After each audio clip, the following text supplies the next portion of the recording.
All right. If you're into the election like I was yesterday, after everything ended, the first thing that came to my mind, I just went down a deep hole in terms of trying to get the data on whether the media and certain things that we were hearing was actually true. Anytime you look at the economy and it's in a bad shape, it's very hard for the incumbent party to take back the White House. With the win, I wanted to know what demographic changed, because the thing that kind of had me thinking one particular way over the other is I could see how people would change to vote for a different party because the economy is bad, but I didn't see how people would change to vote for the same party. So that kind of, messed me up a little bit. So I went into Reuters and I was able to get some of the exit polls. You probably are familiar with exit polls, but just to get a quick recap and make sure that we're on the same page. Exit polls are polls that are taken after a person goes in and makes their vote. So they literally have people waiting outside of the different ballot areas, and they're asking you a question as soon as you come out. Hey, how are you?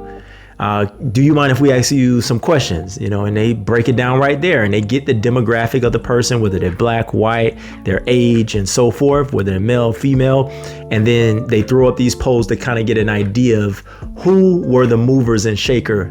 Right now, today, we're going to compare Trump's polling numbers from 2024 to what he got in 2020. So that would tell us what demographics showed out. First, if you take a look at the screen, we're going to look at white people, right? White men, white women, and then white as a whole. First, if you look at the poll, Trump actually lost the demographic of white people. He went down 2 points amongst white men, and he actually went down 3 points amongst white women. So we know that they weren't the movers and shakers. We move on and we actually look at the black vote, right? There was a lot of chatter around Carmela actually losing black men. But we want to know, if she lost black men, did they stay home? Did they go for Trump? Individuals who didn't vote, in terms of black men that didn't vote for Carmela, they in large didn't move to Trump. It went up 1 percentage point from 2020, which is not a huge amount. It doesn't show that it was a huge mover and shaker, but he got 1 percentage point more than he did from black men in 2020. Now, here's the money slide, because this is the Hispanic vote. Now, if you guys remember, it was a big deal when Trump had the rally at MSG, right? And Tony Hinchcliffe, the comedian, made a joke about Puerto Rico being trash. And it was a big deal. And we were wondering why Carmela was really their campaign was really staying on that statement about, Puerto Rico island being trash. And you kind of see why, because I would suspect that they knew that Trump was going to get an increase in the Hispanic vote, or they didn't. It was just an opportunity that they took advantage of. But if we look at this chart, take a look at the Hispanic vote.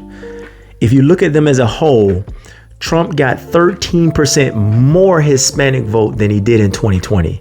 And if we break it down by gender, he got 18% more from Hispanic men, and he actually got 7% more from Hispanic women. So that's the mover and the shaker right there. Trump won his presidency on the backs of Hispanic men and women. Now, unfortunately, this data doesn't break it down into different types of Hispanics, right? We have Puerto Ricans, Mexicans, Cubans. There's a whole bunch. I want to take a look at this last chart. They didn't move as much as the Hispanics did, but if we look, voters without a college degree was up 4%. Voters ages 18 to 29 was up 6%. And voters age 65 and above was down 3%. So if we look at this last slide, the big movers that shifted towards Donald Trump was individuals without a college degree and individuals who were 18 to 29. And that could be a lot of first-time voters. A big thing about this was there's a lot of layoffs going on in blue collar work and white collar work.